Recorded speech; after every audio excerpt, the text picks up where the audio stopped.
누구나 새해가 되면 새로운 삶을 희망합니다. 그러나 새로운 삶이 시작되었다고 해서 저절로 새로운 삶이 살게 되어지는 것은 아닙니다. 새해가 되면 우리는 과거의 후회와 실패의 삶에서 돌이키고 더 나은 삶을 기대합니다. 인생에서 정말 참된 행복을 꿈꾸고 싶습니다. 무엇보다도 우리의 관심은 신앙 안에서 하나님이 성경을 통해 우리에게 주시고자 하시는 그 축복을 누리고 싶어 합니다. 그런 소망과 기대를 갖고 있는 우리에게 오늘 제가 읽어드린 이 말씀은 새해의 새로운 삶을 꿈꾸고 이 거친 세상에서 믿음의 놀라운 승리의 삶, 약복된 축복을 받아 누리기를 원하는 성도님들에게 아주 적절하고 귀한 영감의 말씀이라고 할 수 있습니다. 지금 이스라엘 민족이 여호수아의 영도 아래 하나님이 약속하신 가나안 땅에 들어섰습니다. 요단강을 건넌 것이지요. 아브라함부터 시작해서 모세의 출애굽이 바로 이 땅을 목적으로 그들의 거친 인생의 역사를 시작했고 마침내 그들이 그렇게도 꿈꾸던 약속의 가나안 땅에 첫 발을 들여 놓았습니다. 얼마나 감격했겠습니까? 아브라함 때부터 출애굽 1세대 모세 시대에 그렇게도 밟고 싶었던 이 땅이 드디어 이들이 요단강을 건너서 바로 하나님의 축복의 땅을 맛본 것입니다. 물론 아직 가나안 토착민들과의 전쟁이 남아있지만 이미 그 전쟁도 이긴 것이나 마찬가지입니다. 왜?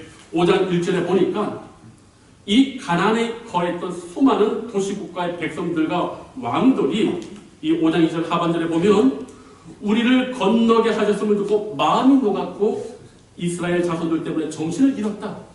벌써 싸움하기도 전에 이 가나안 온 백성과 왕들이 두려움에 떨었다는 겁니다.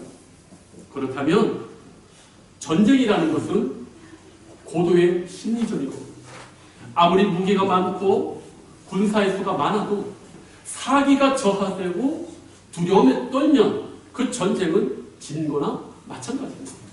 지금 이스라엘 앞에 펼쳐져 있는 이 가나안 전체가 두려움에 떨고 있었다. 그렇기 때문에 이제 여호수아의 지도 아래 그냥 진경만 하면 이제까지 가져보지 못했던 큰 영토의 주인이 이제 되는 겁니다. 진격하기만 하면 되는 겁니다. 그런데 이상하게도 오늘 하나님께서 갑자기 브레이크를 거십니다. 갑자기 제동을 거십니다. 여호수아에게 곧바로 진격하지 못하게 하시고 갑자기 할례를 받으라고 명령하십니다. 아시다시피요, 전쟁에는 때가 있습니다. 적절한 때가 있어요. 그 시기를 놓쳐버리면 전쟁의 승패가 완전히 달라지게 됩니다. 그런데 하나님께서 곧바로 진격하지 못하게 하시고 갑자기 뭘 하라고 행하시냐면 할례를 행하라고. 갑자기. 아시다시피요, 할례는 외과 수술입니다. 외과 수술이 뭡니까? 내과는 약을 먹고 치료하는 거고 외과는 칼을 대서 살을 찢거나 몸 안에 있는 장기를 잘라내는 피를 흘리는 그 수술입니다. 그런데 갑자기 하나님께서 이 외과적 수술을 하라고 하는 것입니다. 알다시피 할례가요 외과 수술이에요. 이 수술을 받게 되면 3일째 가장 고통스럽고 일주일간을 들어누워야 됩니다. 아니 지금 적들이 마음이 녹아내리고 도망갈 준비하고 그냥 들어가기만 하면 이 타이밍에 완전히 가나안 땅을 복복시킬 수 있는데 하나님은 그렇게 하지 말고 브레이크를 거시고 장정들 군사들에게 수술을 시키시고 일주일을 거동하지 못하게 갑자기 만드시는 겁니다. 멈추라고 지시하는 겁니다. 이러한 하나님의 처사는요, 오늘날 전쟁 도범과 전쟁 전략, 전술에 비춰보면요, 아주 어리석은 짓입니다. 그런데 하나님이 그것을 고집하십니다. 그런데 놀라운 것은 이스라엘 전체가 이 할례를 행하라는 하나님의 명령이 무엇을 의미하는 줄 알고 백성 전체가 순종을 하는 겁니다. 그렇다면 도대체 이 할례 명령에 순종하는 것이 전쟁을 이기고 약속하신 하나님의 축복을 얻는 것과 무슨 연관이 있을까? 오늘 이것을 한번 살펴보려고 합니다. 우리 5장 3절을 제가 한번 읽어봅니다. 여호수아가 90돌로 칼을 만들어 할례산에서 이스라엘 자손들에게 할례를 행하니라. 그리고 6절 말씀 하반절에 보시면 이스라엘 자손들이 여호와의 음성을 청종하지 아니하므로 여호와께서 그들에게 대하여 맹세하사 그들의 조상들에게 맹세하여 우리에게 주리라고 하신 땅 곧 젖과 꿀이 흐르는 땅을 그들이 보지 못하게 하리라 하시며 애굽에서 나온 족속 곧 군사들이 다 멸절하기까지 40년 동안을 광야에서 헤매었더니 무슨 말입니까? 지금 이 할례를 받아야 되는 대상은 출애굽 2세대입니다. 모세와 함께 출애굽했던 이스라엘의 1세대의 사람들은 여호수아와 갈렙을 제외하고 다 광야에서 죽었습니다. 그런데 이 2세대들은요, 이 할례를 받으라는 여호와의 명령에 대해서 자기 자신들의 부모들과는 다르게 모두 다 전적인 순종을 했습니다. 왜? 지난 세대에 부모들이 이 가나안 땅에 못 들어가고 광야에서 멸망한 이유가 다름 아닌 불순종이었다는 것을 이 2세대는 광야 40년의 유랑 세월 가운데 처참하게 곱씹었기 때문입니다.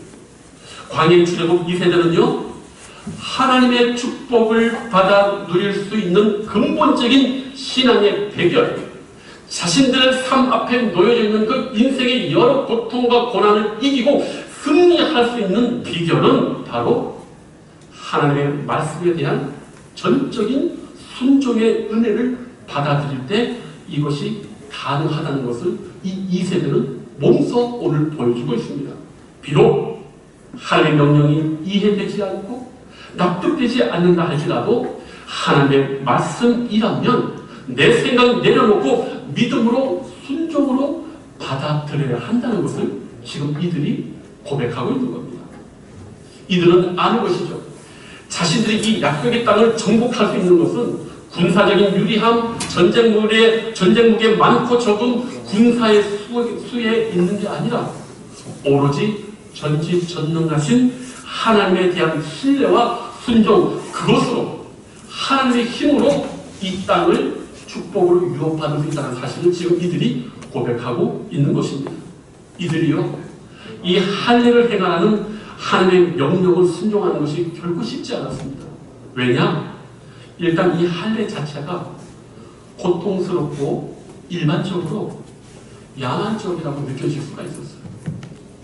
우리가 혹시 모세 아내 아십니까? 시보라. 이 여인이요, 성경을 보면 모세가 소명을 받고 이 아내와 두 아들을 데리고 저기 하나님의 소명을 가지고 애굽으로 갈 때 갑자기 하나님께서 길가에서 모세를 죽이려는 그 기사가 나옵니다. 그런데 모세가 하나님의 명령을 받아서 그 일을 하러 가기 전에 할례를 명령받았는데 그 아내가 그 할례를 아들들에게 시키지 않은 겁니다. 왜? 돌칼로 자기 아들들의 포피를 자르니까 그 피 철철 나는 그것이 야만적으로 느꼈기 때문에 결코 허락하지 않았어요.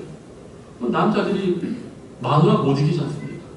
그래서 애굽기로 가는데 하나님께서 그걸 보시고 세상에 모세를 죽이려고 하시고, 근데 이것이 늘 찜찜했던 이 아내가 하나님께서 모세를 죽이려고 하는 그 순간 벌써 안 거예요. 내 고집 때문에 아들들에게 할례를 시키지 않은 것 때문에 내 남편이 죽게 된 걸 벌써 알고 그 자리에서 아이들의 호피를 딱 잘라가지고 남편에게 던지면서 당신은 나에게 피남편이다. 여러분, 왜 이 아내가 그렇게 했을까?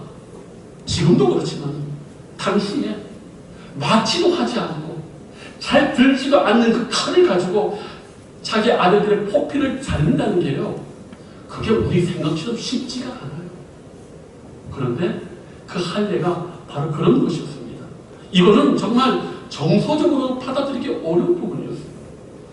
또 여러분 여기서 있는 수술 도구를 보십시오. 끔찍합니다. 무슨 칼이요? 부싯돌로 만든 돌칼. 돌로 얼마나 연단을 해봤자 그게 잘 들렸습니까? 그걸로 남자의 포피를 자른다는 사실, 칼은요 철로 만들어야 돼요. 그런데 안 그래도 고통스러운데 돌칼로 그 포피를 자르는 것에 대해서 이스라엘 백성이 받아들입니다. 그런데도 이스라엘은요 아는 거예요. 그런데 여기서 중요한 이유가 있습니다. 왜? 아브라함이 나이 99세 때 하나님 앞에 할례를 받을 때 이 돌칼로 했거든요.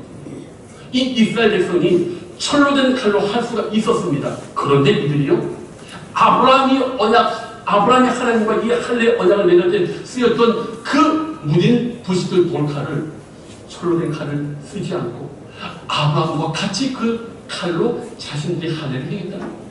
뭡니까? 우리는 순종하되 아브라함과 맺었던 그 언약 우리 그대로 계속하겠다는 거예요. 잠시 아픔의 고통보다도 우리는 하나님의 약속에 순종했던 그 아브라함의 믿음으로 우리는 순종하겠다는 게 바로 여기 부싯돌 칼에 들어있어요. 이 이스라엘 2세대의 믿음이 얼마나, 순종이 얼마나 대단합니까? 또 이 할례 받으라는 이 명령이요, 현실적으로도 사실은 순종하기 어려운 명령이었어요. 왜입니까? 할례를 받는 순간 성인 남자들이 일주일간 고통 가운데 들어눕습니다. 그러면 적군이 쳐들어와도 대응할 수가 없습니다. 그냥 산송장처럼 눈만 부릅뜨고 죽음을 기다릴 수밖에 없는 겁니다.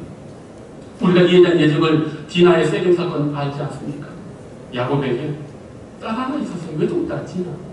근데 이 애가 세겜에 이렇게 사람들 구경하러 갔다가 그 하몰의 아들 세겜에게 안 좋은 수치스러운 일을 당합니다. 그런데 형들이 그 세겜에게 말을 합니다. 너희들이 우리 동생과 결혼하고 싶으면 할례를 받아라. 그러니까 세겜 전체 남자들이 할례를 받았다고 해요. 그리고 살면서 가장 힘들 때 이 두 형 시몬과 레위가 칼을 들고 성 전체의 남자들을 죽였다고 합니다. 일단 이 수술을 받으면요 일어날 수가 없어요.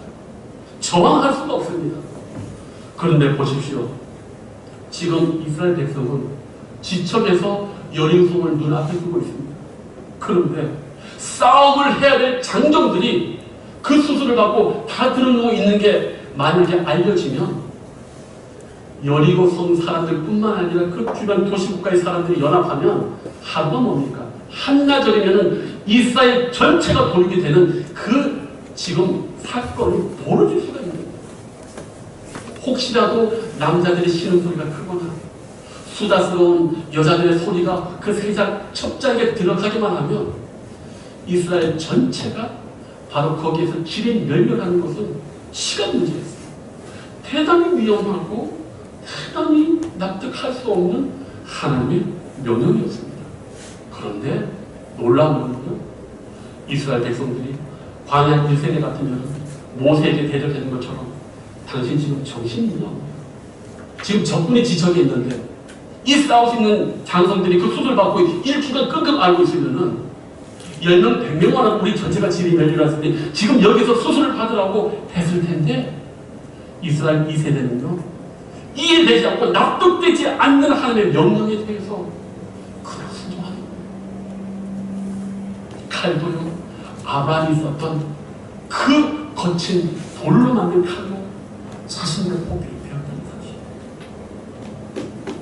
무엇입니까?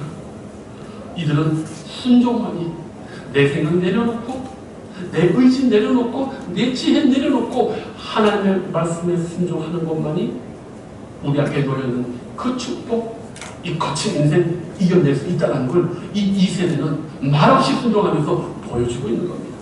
오늘 우리가 왜 하나님의 축복을 받아 누리지 못할까? 왜 새해마다 우리는 마음에 품고 있는 이 새해에 대한 이거는 축복을 품고 기대를 품고 있는데 언제나 험하게 무너져 갈까? 다른 거 없죠. 내가 너무 똑똑해서, 내가 너무 교만해서, 내가 너무 알아가지고 하나님 말씀대로 살지 않고 자꾸 하나님의 말씀을 약화시키고 자꾸 변명합니다. 우리는 성경에 언제나 끊임없이 하는 말씀을 들어줍니다. 여호와를 경외하는 것이 지혜와 지식의 근본이다. 우리는요, 우리 일생 가운데 예전에 걸어가 본 적이 없는 새로운 인생길을 걸어가고 있어요.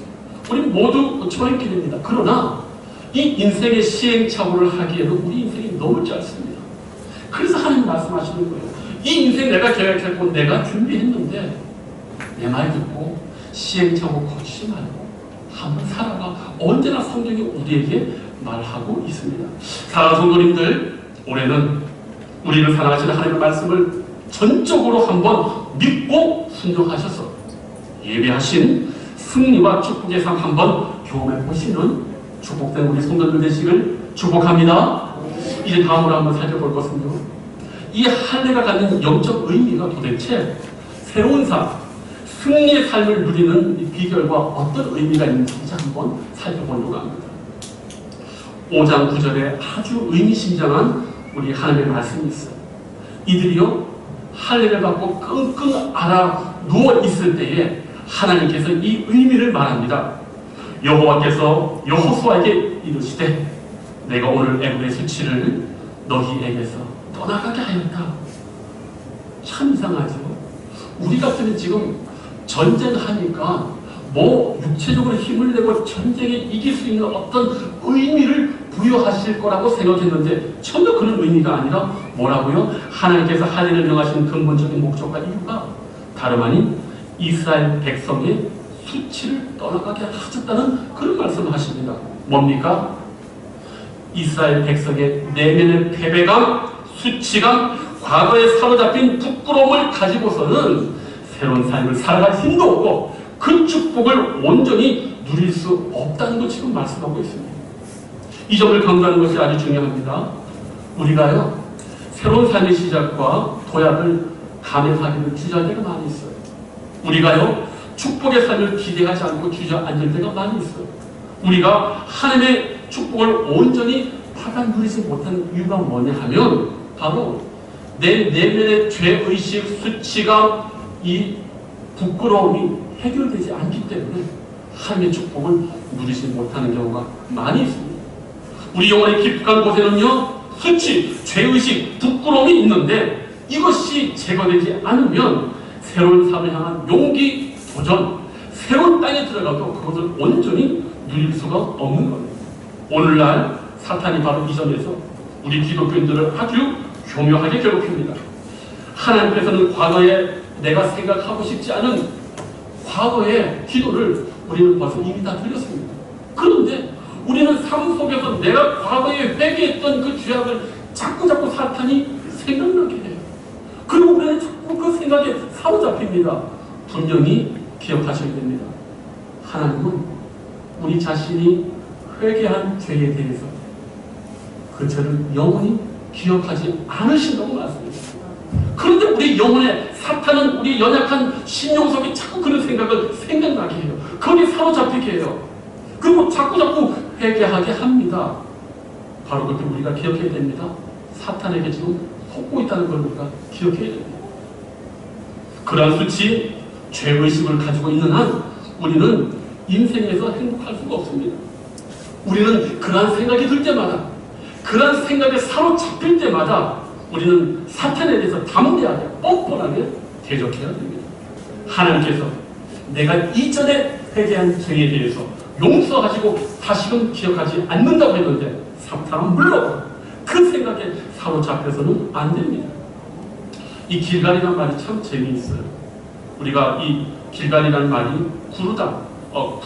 굴리다라는 이 말에서 나왔는데 이 말에서 파생한 또 다른 말이 하나 있어요. 뭐냐면은 골고다예요. 골고다죠. 뭡니까? 예수 그리스도께서 골고다에서 십자가의 그 한 번의 죄산의 사역을 통해서 우리의 모든 죄를 한 번에 굴러 없애버립니다. 그렇기 때문에 우리가 과거의 죄, 내 자신의 부끄러운 과거의 수치를 기억하면 안 됩니다. 이미 저와 여러분이 회개하고 하나님 앞에 나아갔을 때 하나님이 기억지 않으셨다고 말합니다. 이스라엘은 지금 이게 문제였어요. 왜? 지금 이 이스라엘 2세대가 어떤 삶을 살았느냐? 자신들과 자신들의 부모가 애국에 있을지 노예 수백 년을 하층민 가장 더럽고 험한 일을 하는 사람들이었어요. 애국에서 물건과 같이 취급을 받았던 사람이에요. 비참함의 역사를 가졌던 것이에요. 신분의 외적인 수치보다도 더 가득한 수치가 뭐냐? 내면의 수치입니다. 노예의 마음, 노예의 정신, 그런 걸 가지고서는 축복을 누릴 수도 없고 인생에서도 행복할 수 없었는데 이스라엘 백성들에게는 그 내면의 수치, 그 치욕의 역사가 여전히 그들의 영혼 속에 있었습니다. 그리고 바로 전 세대 자신들의 부모들이 바로 하나님 앞에 불순종함으로 들어가지 못하고 40년을 지금 뺑뺑이 돌고 있던 그 생각이 지금 이스라엘 이 2세대의 머릿속에 있었습니다. 하나님께서 바로 그것을 기억하시고 아니다. 이제 너희들 그 생각에서 더 이상 사로잡히지 말아라. 너희들은 이 축복을 받아 누릴 만큼 위대한 하나님의 사람이다 라고 지금 말하고 있는 겁니다. 제가 우리 성도님들에게 말씀드립니다. 지금도 우리 성도님들 심령 속에 기도할 때마다 문득문득 떠오르는 과거의 수치스럽고 기억하고 싶지 않은 생각들이 여전히 우리 성도님들을 사로잡고 괴롭게 할 때가 많이 있습니다. 분명히 말씀드립니다. 과거의 그 죄악은 하나님이 기억지 않으세요. 그 생각이 사로잡히면 안 됩니다. 그런 생각이 들려질 때마다 우리는 어떻게 해야 됩니까? 그리스도 안에 있으면 새로운 피조물이다. 이전 것은 지나갔으니 새 것이 되었도다. 이 말씀을 끊임없이 되새기면서 진정한 내면의 자유를 가지셔야 되고 그 생각을 가지고는 사탄에 대해서 하나님이 기억하지 않는 죄에 대해서 네가 뭔데 자꾸 나를 기억하냐고 강력하게 대적하시고 믿음과 신앙 안에서 사탄에 대해서 뻔뻔하셔야 됩니다. 루터가 그 얘기를 했어요. 뻔뻔해. 하도 성도들이 죄에 대해서 이 괴로워하니까 루터가 역설적으로 얘기를 했습니다. 뻔뻔하게 죄를 져요. 무슨 말입니까? 뻔뻔하게 짓는 죄보다 더 큰 것이 뭐냐? 하나님의 은혜이기 때문에 그 죄에 사로잡히고 그 죄의 내면의 수치에 사로잡히지 말라고 그렇게 말했습니다. 고린도전서 1장 26절 28절에 보면은 이런 말이 있어요. 고린도 교인들도 마찬가지였습니다. 고린도 교인들도 하나님 앞에 부름 받을 때에 이런 연약함이 있었습니다. 어떤 연약함입니까? 형제들아 너희를 부르심을 봐라. 육체를 따라 지혜로운 자가 많지 않고 능한 자가 많지 않고 문벌 좋은 자가 많지 않았다. 이게 사실 고린도 교인들의 수치였어요. 이들이 하층민이 많았고 노예들이 많았고 그런데 어떻습니까? 이들이요 하나님께서 세상에 미련한 것들을 택하사 지혜 있는 자들을 부끄럽게 하려 하시고 세상에 약한 것들을 택하사 강한 것들을 부끄럽게 하려 하시며 하나님께서 세상에 천한 것들과 멸시받는 것들과 없는 것들을 택하사 있는 것들을 패하려 하셨다. 하나님 앞에 수치스러운 인생의 그 조건이 구원받고 하나님의 역사를 이루시는 그 귀한 영적인 조건으로 지금 탈바꿈된 겁니다.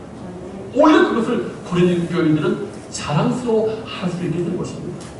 사랑하는 성도님들, 하나님 앞에 이제까지 우리 모두를 괴롭혔던 과거의 부끄러운 기억들, 수치들, 죄악들 생각하지 마십시오.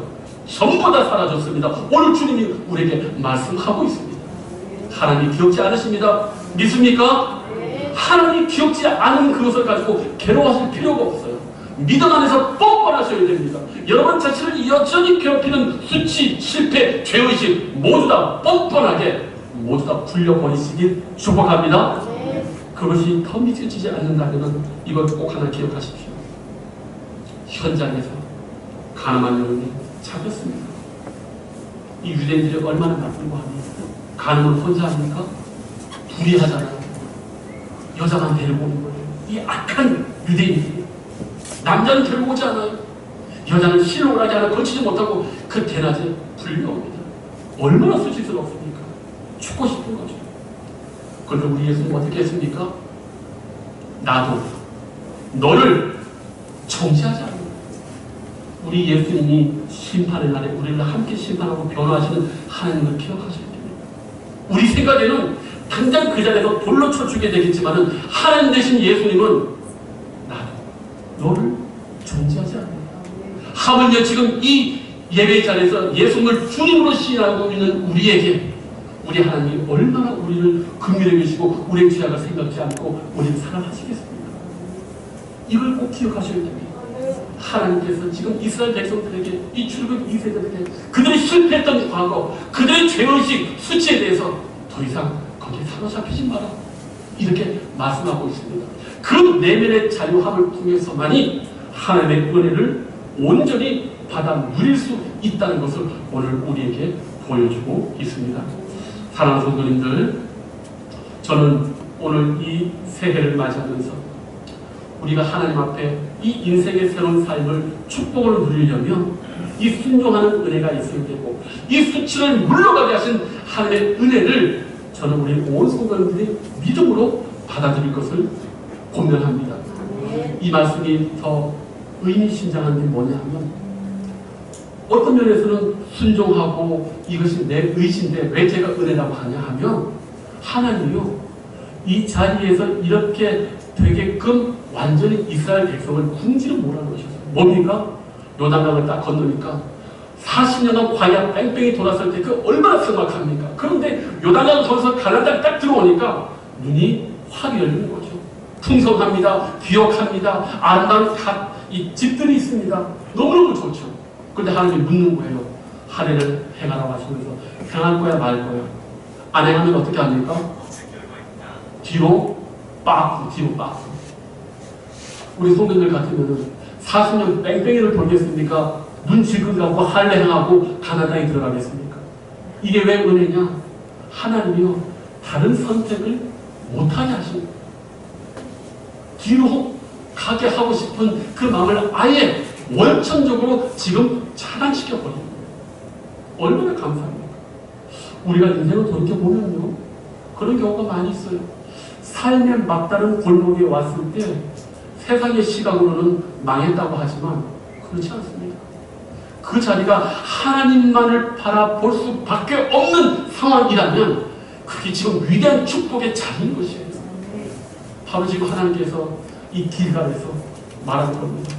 니들 하늘하고 이 땅을 유업을 받으래 아니면 다시 도로 빠꾸 해가지고 40년간 광야에서 다시 뺑뺑이 돌려 하나님이 여기까지 지금 몰아가시는 거예요. 그렇기 때문에 오늘 살아가고 있는 우리 사랑하는 성도님들 우리가 풍성한 삶을 살지 못하는 건요 환경 때문이 아닙니다. 우리의 마음이요 하나님께서 허락하신 축복을 받아 누릴 만큼 자유해야 되는데 마음이 불결하고 패배감과 수치감, 죄의식, 순종하지 못하는 그런 마음 때문에 우리가 축복을 받지 못한다는 사실을 꼭 기억하고 이스라엘 제2세대가 그 말도 안 되는 하나님의 말씀 앞에 모든 것 내려놓고 순종하고 일주일간 그 고통 가운데 들어 누운 사실과 그리고 할례를 통해서 그 마음에 내면에 깊숙이 그들을 올가맸던 괴롭게 했던 패배감, 수치감, 죄의식에 대해서 하나님이 완전히 자유를 선언하시고 그들을 거룩한 하나님의 백성으로 인정했던 그 내면의 자유의 은총을 우리가 이제 받아들이기만 한다면 올 한 해 하나님의 축복은 분명히 우리 가운데 넘치도록 흐르고 우리 모두에게 행복과 기쁨을 주실 줄로 믿습니다. 그 은혜가 우리 사랑하는 온 성도들에게 있기를 주님의 이름으로 축복합니다. 기도하겠습니다. 아버지 하나님, 우리 인생 가운데 새로운 한 해를 다시금 맞이하였습니다. 하나님 감사합니다. 올 한 해 하나님 앞에 축복된 인생 살기 위하여 묻지마 순종하게 해주시고 정말 내 모든 생각 내려놓고 주님 말씀대로만 걸어갈 수 있는 복됨을 주여 허락하여 주시옵소서. 우리에게 여전히 우리를 괴롭히던 과거의 패배감, 수치감, 절망들 주여 완전히 불러버리게 하여 주시고 이제 주님 앞에 하나님께서 우리에게 놀라운 축복만을 남겨준 것을 마음으로 믿고 담대하게 걸어나갈 수 있는 은총을 주여 더하여 주시옵소서. 감사를 주님께 드리옵고 예수님의 이름으로 축복하옵고 기도하옵나이다. 아멘.